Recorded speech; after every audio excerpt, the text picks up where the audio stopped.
It's the Agribusiness Report. I'm Tony St. James, and we're joined today by Kent Baccus, and Kent's with the National Cattlemen's Beef Association. Hey, great to see you. It's good to see you as well. All right, kind of busy time right now, especially this week. All I have to say is Brazil, right? Yeah, Brazil is definitely the issue of the week, probably the month. Just as a little bit of background, last week we sent a letter to Secretary Vilsack, and we raised some serious concerns about Brazil's lack of reporting of two atypical BSE cases. Now, put a little context in that. At the beginning of December, there were public announcements about Brazil having two BSE cases. So we looked at that, and they were atypical BSE cases.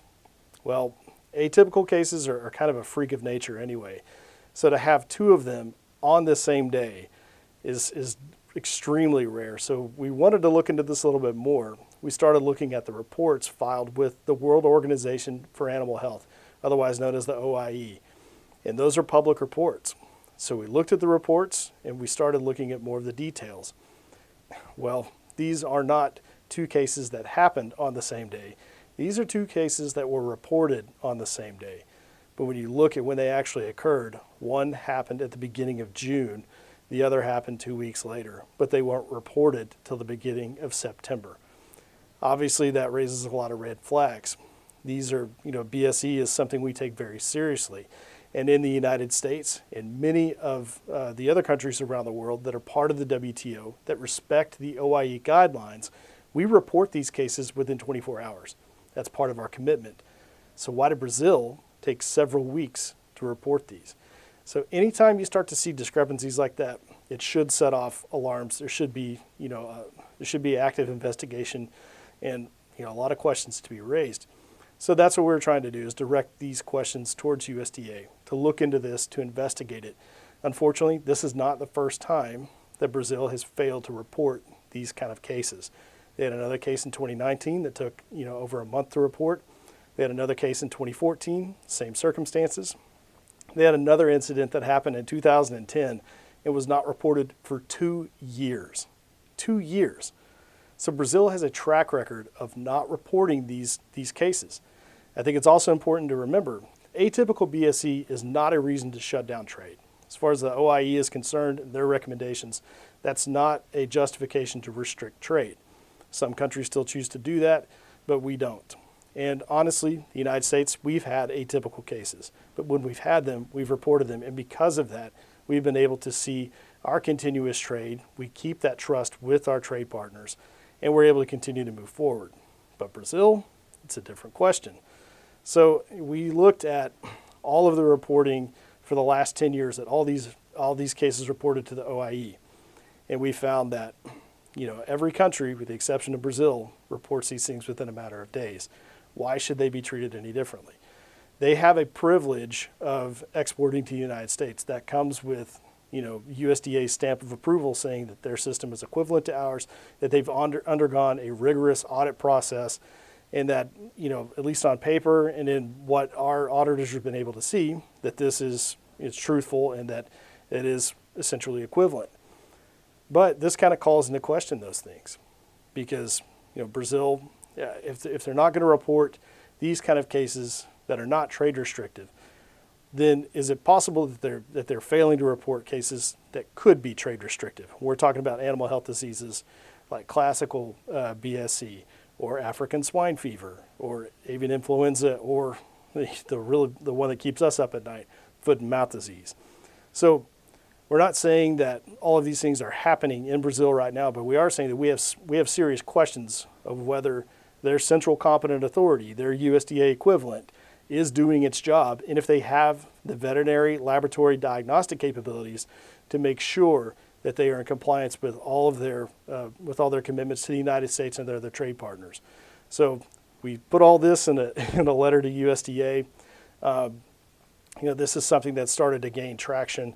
It got a lot of attention, got attention from other groups within our industry who are wanting to probably use this more as a trade restrictive measure. We're focused on the science. We're focused on making sure that Brazil is held accountable because that's what's important at the end of the day, that if they are going to trade with the U.S., that they meet our standards. I think it's also important to look at, what Brazil already sells here. As of about a week ago, for the year, they had exported about 77,000 metric tons of beef to the United States. Most of that is cooked product. That's going to come in stews, chilies, things that are usually kind of the lower end of the price range. The rest of that, vast majority of it, is lean beef trimmings that are combined with our fattier trimmings to make ground beef. So we're not talking about competition for ribeyes. We're not talking about competition for higher end cuts, and we're actually not talking about a large volume, supplier for the United States. Nicaragua, Mexico, Canada, New Zealand, Australia all export more to the U.S. than Brazil does. So this isn't about us, worrying about getting flooded by Brazilian beef and trying to put a trade restrictive measure in place. This is about the science. This is about their commitment to objective science-based standards. That's something we believe. It's something we practice. We expect our trade partners to also apply those same kind of principles.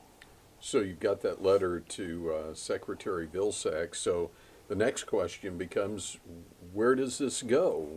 What is done? Is this something that can be done between two countries, or is this something where you do need to possibly start looking at WTO help there? Well, I think, the fact that we've submitted this letter, this means that, the ball's now with USDA, and they are the experts in all of this, and they are our legal representatives. They're the ones that will determine Brazil's access to the U.S. And so we want them to take a very rigorous, science-based approach to look at all of these things and to make sure that cattle producers and American consumers are protected, and that we have, a trade partner that we can depend on. At the same time, we're not the only ones that are looking at this. Other countries have started to take notice now too. And Brazil's reputation, their credibility is on the line. I hope that they would take proactive measures to show that they're making the systemic changes they need so that they can actually practice what they preach and actually, show that they are taking these steps to make sure that their animal health, their food safety standards are some of the best in the world.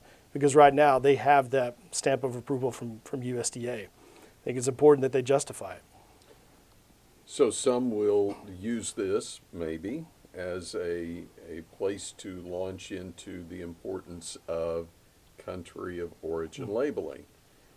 And mandatory country of origin labeling, that has come back up as well. Where do we put that in this discussion? I think there are some groups that will try to use, these cases of atypical BSE and this situation with Brazil as an opportunity to promote mandatory country of origin labeling. And that's just not a path that we're willing to go down. The main reason why is mandatory cool. It's not a food safety mechanism. It's not an animal health standard. It's a marketing label, and it's a government marketing label. So why should we worry about having to market that Brazilian product? We should worry about it coming to our shores in the first place. We think that if we want to differentiate our product, we want to build more profitability for cattle producers, we need to do that through voluntary and through verified means of labeling. So having a generic government label is not going to do that, and we've seen that. MCOOL was the law for 6 years. The compliance cost of that were so great, it led to more consolidation in our industry, and it didn't actually benefit our producers. But we believe that being able to remove that Product the USA label and require any of those claims to be verified and to be voluntary will allow us to be able to differentiate our product and do it in a way that's trade compliant. And that's the difference in our approach and what others are looking at. We're not looking at this not looking at the situation with Brazil as an opportunity to make things more restrictive. We're looking at this a way to hold our trade partners accountable. And in the future, we want to find a way to work with USDA to really differentiate our product. And you mentioned there your trade partners and mandatory country of origin labeling. And part of the reason it's not here anymore, Canada and Mexico filing the suit with the World Trade Organization, winning that. But that really gives us the opportunity to swing over to the export side because both of those countries are big customers. Oh, that's exactly right. I think it's important to remember with MCOOL, there is a $1 billion price tag attached to it. And those are the retaliatory tariffs that will be put in place if we bring that back. So again, not the solution that we need, and it's not a solution that worked in the past. But switching to exports, we have been making a lot of gains internationally, and I think that's something that we can all be excited about. Just through September, exports accounted for about $389 per head. Talking about $7.5 billion in export sales just through September. We're on pace to exceed $10 billion by the end of this year. Both Japan and Korea are $1.7 billion markets for us so far this year. China has become a $1 billion market for us. We're seeing growth all across the board, and that's because we have good trade policy in place that's allowing us to capitalize on that strong demand. We were able to remove those tariff barriers, and just as importantly, if not more so, remove all of those non-tariff barriers, especially in countries like Japan, Korea, and China. And that's where we're going to see a lot of growth. It's going to be a very, very positive way to finish out the year. And I think moving forward, that sets us up to be more successful. But we can't stop there. We have to look at expanding our market access, and obviously throughout Asia, but also we need to pivot, and we need an agreement with the United Kingdom. That's a very mature market. It's a very sophisticated market that looks for that high quality product. That's exactly the kind of market we're built for. That's also a market that doesn't have a lot of grain finished beef. So we're looking at opportunities there and other parts of the world. I think 2022 is going to be a good opportunity for us to lead the world in having productive, objective, science-based, market-driven trade policies. Ken, always great to see you. Always love how you finish things up on a positive note. Thanks for your time. Wish you the best. It's good to see you. Get Baccus, National Cattlemen's Beef Association, on today's Agribusiness Report.